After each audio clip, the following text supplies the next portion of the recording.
Hello बच्चों, कैसे हो आप सब। बच्चों, पिछली वीडियो में हमने अपनी हिंदी की बुक पाठ 1 कविता सीखो की पहली पंक्तियाँ पढ़ी थी। अब हम उसी कविता की तीसरी पंक्ति पढ़ेंगे। तो चलिए मेरे साथ पढ़िए इसे। सूरज की किरणों से सीखो जगना और जगाना, लता और पेड़ों से सीखो सबको गले लगाना।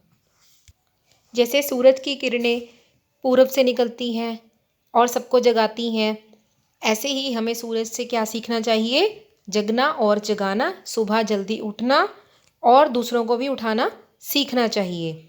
लता और पेड़ों से सीखो सबको गले लगाना।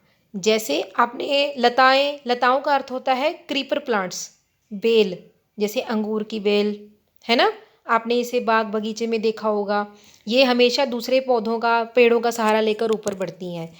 तो जब हम इन दोनों को देखते हैं, जब लताएं पेड़ों के आसपास लिपटी हुई रहती हैं, तो ऐसे लगता है ये उन्हें गले लग रही हैं। तो इस तरह से लता और पेड़ों से सीखना चाहिए सबको गले लगाना। ठीक है। कविता की अगली पंक्तियां पढ़ते हैं।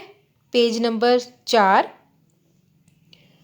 दीपक से सीखो जितना हो सके अंधेरा हरना, पृथ्वी से सीखो जीवों की सच्ची सेवा करना।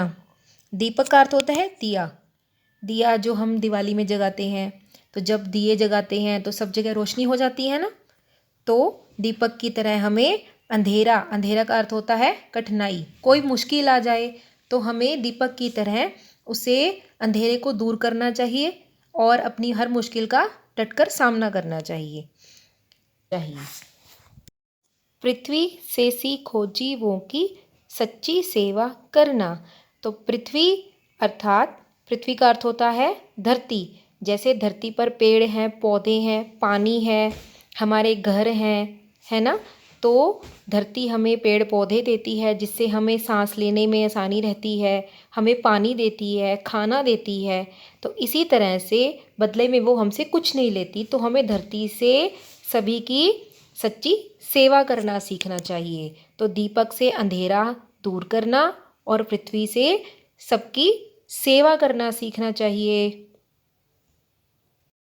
इस कविता के कवि का नाम है श्रीनाथ सिंह। श्रीनाथ सिंह।